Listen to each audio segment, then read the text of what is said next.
പിതാവിന്റെയും പുത്രന്റെയും പരിശുദ്ധാത്മാവിന്റെയും നാമത്തിൽ ആമേൻ. പ്രിയപ്പെട്ടവരെ, ഇന്ന് ഡിസംബർ 23 ചൊവ്വാഴ്ച. അമ്മേ പരിശുദ്ധ അമ്മേ, അമ്മേ പരിശുദ്ധ ദൈവമാതാവേ, കൃപാസനത്തിലൂടെ ഞങ്ങളുടെ ദേശത്തിനും അമ്മ മധ്യസ്ഥം തേടി തന്ന എല്ലാ അനുഗ്രഹങ്ങൾക്കും കൃപകൾക്കും ഞങ്ങളിപ്പോൾ ഹൃദയം നിറഞ്ഞ നന്ദി പറയുന്നു.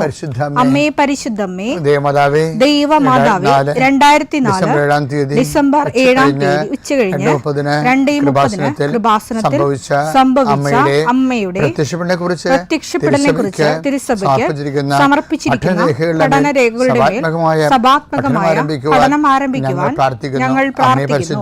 അമ്മേ പരിശുദ്ധമേ, ഭൂസ്വർലോകങ്ങളുടെ രാജ്ഞിയായ അങ്ങേയ്ക്ക് ഭൗമസംരക്ഷണത്തിനായി പ്രപഞ്ചപ്രകൃതിയെ തന്നെ തിരുസഭ പ്രതിഷ്ഠിക്കുവാൻ ഈ പ്രത്യക്ഷീകരണം വഴി ഇടയാക്കണമേ. പരിശുദ്ധമേ, ജപമാല മാതാവേ, സകല കൃപാസനം പ്രാർത്ഥനയോടും ചേർത്ത് ഞങ്ങളിപ്പോൾ പ്രാർത്ഥിക്കുന്ന ഈ കുടുംബത്തിന്റെ പ്രത്യേക നിയോഗം പറ മക്കളെ.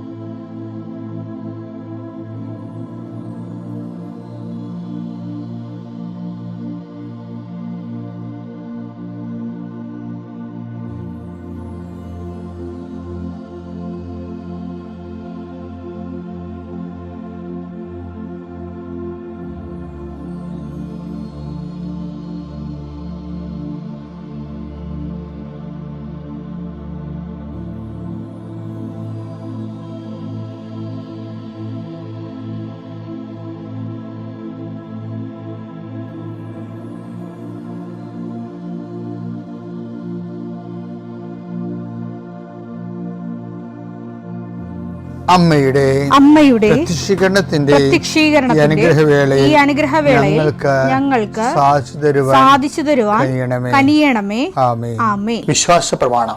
സർവശക്തനായ പിതാവും ആകാശത്തിന്റെയും ഭൂമിയുടെയും സൃഷ്ടാവുമായ ദൈവത്തിൽ ഞാൻ വിശ്വസിക്കുന്നു.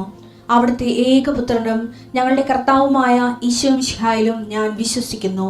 ഈ പുത്രൻ പരിശുദ്ധാത്മാവിനാൽ ഗർഭസ്ഥനായി കന്യകാമറിയത്തിൽ നിന്ന് പിറന്ന് പൊന്തിയോസ് പീലാത്തോസിന്റെ കാലത്ത് പീഡകൾ സഹിച്ച് കുരിശിൽ തറയ്ക്കപ്പെട്ട് മരിച്ച് അടക്കപ്പെട്ട് പാതാളങ്ങളിൽ ഇറങ്ങി മരിച്ചവരുടെ ഇടയിൽ നിന്ന് 3-ാം നാൾ ഉയർത്ത് സ്വർഗത്തിലേക്ക് എഴുന്നള്ളി സർവശക്തിയുള്ള പിതാവായ ദൈവത്തിന്റെ വലതുഭാഗത്തിരിക്കുന്നു. അവിടെ നിന്ന് ജീവിക്കുന്നവരെയും മരിച്ചവരെയും വിധിക്കുവാൻ വരുമെന്നും ഞാൻ വിശ്വസിക്കുന്നു. പരിശുദ്ധാത്മാവിലും ഞാൻ വിശ്വസിക്കുന്നു. വിശുദ്ധ കത്തോലിക്കാ സഭയിലും പുണ്യവാന്മാരുടെ ഐക്യത്തിലും പാപങ്ങളുടെ മോചനത്തിലും ശരീരത്തിന്റെ ഉയർപ്പിലും നിത്യമായ ജീവിതത്തിലും ഞാൻ വിശ്വസിക്കുന്നു. ആമേൻ. സുഖസ്ഥനായ ഞങ്ങളുടെ പിതാവേ, അങ്ങയുടെ നാമം പൂജിതമാകണമേ. അങ്ങയുടെ രാജ്യം വരണമേ. അങ്ങയുടെ തിരുമനസ് സ്വർഗത്തിലെ പോലെ ഭൂമിയിലും ആകണമേ. അന്നു വേണ്ടുന്ന ആഹാരം ഇന്ന് ഞങ്ങൾക്ക് തരണമേ. ഞങ്ങളോട് തെറ്റ് ചെയ്യുന്നവരോട് ഞങ്ങൾ ക്ഷമിക്കുന്നത് പോലെ ഞങ്ങളുടെ തെറ്റുകൾ ഞങ്ങളോടും ക്ഷമിക്കണമേ. ഞങ്ങളെ പ്രലോഭനത്തിൽ ഉൾപ്പെടുത്തരുതേ, തിന്മയിൽ ഞങ്ങൾ രക്ഷിക്കണമേ. ആമേൻ. നന്മ നിറഞ്ഞ മറിയമേ, സ്വസ്തി. കർത്താവ് അങ്ങയുടെ കൂടെ സ്ത്രീകളിൽ അങ്ങ് അനുഗ്രഹിക്കപ്പെട്ടവളാകുന്നു. അങ്ങയുടെ ഉദരത്തിൻ ഫലമായി ഈശോ അനുഗ്രഹിക്കപ്പെട്ടവനാകുന്നു. പരിശുദ്ധ മറിയമേ, തമ്പുരാന്റെ അമ്മേ, പാപികളായ ഞങ്ങൾക്ക് വേണ്ടി ഇപ്പോഴും ഞങ്ങളുടെ മരണസമയത്തും തമ്പുരാനോട് അപേക്ഷിക്കണമേ. ആമേൻ. കർത്താവേ, നിന്റെ ഉന്നതമായ നാമത്തിന് സ്തോത്രം ചെയ്യുന്നു. കർത്താവേ, നിന്റെ വിശുദ്ധ പൗരോഹിത്യത്തെ മഹത്വപ്പെടുത്തണമേ. കർത്താവേ, സഭയിലുള്ള സാന്നിധ്യം പ്രകടമാക്കണമേ. 40 വർഷം ഞാൻ അർപ്പിച്ച കൃപാനയുടെ യോഗ്യതയാൽ കൃപാസ്ഥാനത്താറെ ജീവനോടെ പ്രത്യക്ഷപ്പെട്ട പരിശുദ്ധ അമ്മയുടെ മാധ്യസ്ഥത്തിലെ ഞാൻ മക്കളെ ആശീർവദിക്കുന്നു. ഈശോയെ, ഈ പ്രാർത്ഥന ഈ പൈപ്പിൽ വെള്ളം വരുന്നത് പോലെയാണ്. കഞ്ഞി വെക്കണമെങ്കിലും കാപ്പി അനത്തണമെങ്കിലും വെള്ളം കിട്ടണം. അതുപോലെയാണ് കർത്താവ് പലരും ലിവിങ് ബ്രെഡ് കൂടിക്കൊണ്ടിരിക്കുന്നത്. എവിടെയെങ്കിലും യാത്ര ചെയ്യുന്ന മുമ്പ് ഇതൊന്ന് കൂടിയിട്ട് പോണവരുണ്ട്. ഈശോയെ, അവർ മക്കളുടെ ഇന്നത്തെ മുഴുവൻ യാത്രകൾ ഞാൻ അങ്ങേക്ക് ഏൽപ്പിക്കുന്നു. ഞാനിപ്പോൾ കുർബാനയ്ക്ക് കയറാൻ പോവുകയാണ്. ആ കുർബാനയും ഞാൻ അങ്ങയുടെ ഈ പ്രാർത്ഥന കൂടുന്ന മക്കൾക്ക് വേണ്ടി കാഴ്ചവെക്കുന്നു. അവരുടെ കണ്ണുനീര് ഉപ്പണം കർത്താവേ. അവർ പോകുന്ന ഇടങ്ങളിൽ നീ അവിടെ കൂടെ പോകണം. പലരും ഒറ്റക്കാണ്. പലരും അവർ ഒറ്റക്ക് പോയിട്ട് നടക്കാത്ത പല കാര്യങ്ങൾക്ക് വേണ്ടിയാണ് പോണത്. ഓഫീസിലായാലും കോളേജിലായാലും സ്കൂളിലായാലും പരീക്ഷയ്ക്കായാലും ജോലിക്കായാലും ഇൻ്റർവ്യൂവിനായാലും മറ്റ് റവന്യൂ ആയിട്ടുള്ള കാര്യങ്ങൾക്കായാലും കർത്താവേ, അങ്ങയുടെ മക്കൾ പോകുന്ന ഇടങ്ങളിലെല്ലാം I come with you wherever you go. ലോകത്തെ ആവേശപ്പെടുത്തുന്ന അങ്ങയുടെ അഭിഷേക വചനമാണ്. നീ എവിടെ പോയാലും ഞാൻ നിലകൊണ്ടാകും. കർത്താവെ, ഞങ്ങൾ ആഴമായത് വിശ്വസിച്ചുകൊണ്ട് കർത്താവ് ഈ മക്കൾ നിന്നെയും കൊണ്ടുപോകാൻ ഇടയാക്കണമേ. അമ്മേ, പരിശുദ്ധമേ, സമയത്തിൻ്റെ അധികാരി സഞ്ചാരി മാതാവേ, അങ്ങയുടെ മക്കളുടെ കൂടെ സഞ്ചരിക്കണമെന്ന് പ്രാർത്ഥിക്കുന്നു. കടകമ്പോൾ നടത്തുന്നവരെ ഓർത്ത് ഞാൻ വേദനിച്ച് പ്രാർത്ഥിക്കുന്നു. കർത്താവേ, കട പൊട്ടിപ്പോകാൻ പോണവരുണ്ട്, കടം കയറി മുടിഞ്ഞവരുണ്ട്, ജപ്തി നടപടി നേരിടുന്നവരുണ്ട്, മക്കളെ ഓർത്ത് വേദനിക്കുന്നവരുണ്ട്, മക്കൾ തെറ്റായ ബന്ധങ്ങൾ അകപ്പെട്ടു പോയവരുണ്ട്, മക്കൾ പല കാര്യം വിളിച്ചു പറഞ്ഞിട്ട് മാതാപിതാക്കന്മാർക്ക് സഹായിക്കാൻ പറ്റാത്ത രീതിയിലായിട്ടുള്ളവരുണ്ട്. എന്ത് ചെയ്യുന്നറിയാൻ പാടില്ല, നട്ടം ചെയ്യുന്നവരുണ്ട്, കേസകപ്പെട്ടവരുണ്ട്, പിരിഞ്ഞ് താമസിക്കുന്നവരുണ്ട്, ഐക്യപ്പെട്ട് ജീവിക്കാൻ ആഗ്രഹിക്കുന്നവരുണ്ട്. കർത്താവ്, അവരെല്ലാം എൻ്റെ കർത്താവിൻ്റെ ഉന്നതമായ നാമത്തിൽ, സഭയുടെ അധികാരത്തിൽ, കുരിശിൻ്റെ അടയാളത്തിൽ ദൈവശക്തിയായി ഞാൻ ആശീർവദിക്കുന്നു. കർത്താവെ, മക്കളില്ലാത്തവരുടെ സങ്കടം നീ കാണുന്ന കർത്താവെ, പിരിഞ്ഞ് താമസിക്കുന്നവരുടെ, ഒറ്റപ്പെട്ട് ജീവിക്കുന്നവരുടെയും കർത്താവെ, പലരെയും വിളിച്ചുകൊണ്ട് പോകേണ്ടി വരും. കർത്താവെ, അവരെ വിളിച്ചുകൊണ്ട് പോകാൻ ഇടയാക്കണേ ഈശോയെ. അവർ ജീവിത പങ്കാളി അവരെ നിരാകരിച്ച ജീവിത പങ്കാളികൾക്ക് മനസ്സാന്തരം ഉണ്ടായി അവരെ ഒന്ന് വിളിച്ചുകൊണ്ട് പോകാനോ ഫോൺ വിളിക്കാനോ കർത്താവെ ഇടയാക്കണമെന്ന് പ്രാർത്ഥിക്കുന്നു. ഈശോ, ഒന്നും അസാധ്യമില്ലാത്തവനെ, അങ്ങനെ ഒരു നിമിഷത്തെ അഭിഷേകം കിട്ടിയാൽ അങ്ങയുടെ മക്കളെല്ലാം ഐക്യപ്പെട്ട് സ്നേഹപ്പെട്ടുള്ള ഈശോയെ, ഏതെല്ലാം മേഖലകളിലാണ് നിങ്ങൾ വിഷമിക്കുന്നത്, ഏതെല്ലാം വ്യക്തികളെ ഓർത്താണ് നിങ്ങൾ സങ്കടപ്പെടുന്നത്, ഏതെല്ലാം വിഷയം ഓർത്താണ് നിങ്ങൾ സംഭ്രമിക്കപ്പെടുന്നത്, ഭയപ്പെടേണ്ട, ഞാൻ നിൻ്റെ കൂടെ ഉണ്ടാകുന്ന അളിച്ചത് കർത്താവ് ഈ കുരിശിൻ്റെ ശക്തിയാൽ, എൻ്റെ പൗരോഹിത്യത്തിൽ 40 വർഷത്തെ കർത്താവിൻ്റെ ശുശ്രൂഷയുടെ യോഗ്യതയാൽ, സർവോപരി കൃപാസ്ഥാനത്താരെ ജീവനുടെ പ്രത്യക്ഷ മാതാവിൻ്റെ മധ്യസ്ഥ നടന്ന ലക്ഷക്കണക്കിന് പ്രാർത്ഥനകളുടെ ശക്തിയാൽ, പിതാവിൻ്റെയും പുത്രൻ്റെയും പരിശുദ്ധനാമത്തിൽ നിങ്ങളുടെ ഇന്നത്തെ ദിവസത്തെ ഈശോ തലങ്ങും വിലങ്ങും ആശീർവദിക്കട്ടെ. പ്രിയപ്പെട്ടവരെ, ഇന്ന് ഡിസംബർ 23 ഞാൻ കർത്താവിനിക്ക് തിരുപ്പട്ടം നൽകിയ ദിവസമാണ്. നിങ്ങളെ എനിക്ക് വേണ്ടി പ്രാർത്ഥിക്കണം. 40 വർഷം തികയാണ് ഇന്ന്. ഇന്നത്തെ കുർബാനയിലും പ്രാർത്ഥനകളിലുമൊക്കെ എന്നെ ഓർക്കണമെന്ന് പ്രത്യേകം ഓർപ്പിക്കുന്നു.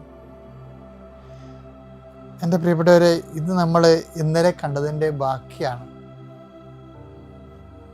അതായത് പ്രതിഫല, ഞാൻ പറഞ്ഞില്ലേ, ദൈവമായിട്ട് ഒരു ആത്മബന്ധത്തിലെ അനുദിനം പുരോഗമിക്കുന്നതിന് നമ്മളെ സഹായിക്കുന്ന ഒരു ടിപ്പാണ് പ്രതിഫലം പ്രതീക്ഷിക്കാതെ. ലൂക്ക 6:35. തിരിച്ചു കിട്ടുമെന്ന് പ്രതീക്ഷിക്കാതെ മറ്റുള്ളവർക്ക് നന്മ ചെയ്യുകയും വായ്പ കൊടുക്കുകയും ചെയ്യുവിൻ. അപ്പോൾ നിങ്ങളുടെ പ്രതിഫലം വലുതായിരിക്കും. നിങ്ങൾ അത്യുന്നതന്റെ പുത്രന്മാരായിരിക്കുകയും ചെയ്യും. ഈ പ്രതിഫലം വലുതായിരിക്കും എന്ന് പറഞ്ഞല്ലേ, ആ പ്രതിഫലത്തെ കുറിച്ച് മത്തായി ശ്ലീഹ പറയുന്നുണ്ട്. മത്തായി 5:11-12. എന്നെ പ്രതി മനുഷ്യർ നിങ്ങളെ അവഹേളിക്കുകയും പീഡിപ്പിക്കുകയും എല്ലാവിധ തിന്മകളും നിങ്ങൾക്കെതിരെ വ്യാജമായി പറയുകയും ചെയ്യുമ്പോൾ നിങ്ങൾ ഭാഗ്യവാന്മാർ. നിങ്ങൾ ആനന്ദിച്ചാഹ്ലാദിക്കുവിൻ. സ്വർഗത്തിൽ നിങ്ങളുടെ പ്രതിഫലം വലുതായിരിക്കും. അപ്പോൾ തിരിച്ചു കിട്ടുമെന്ന് നേരത്തെ നമ്മൾ കണ്ടത് എന്താണ്?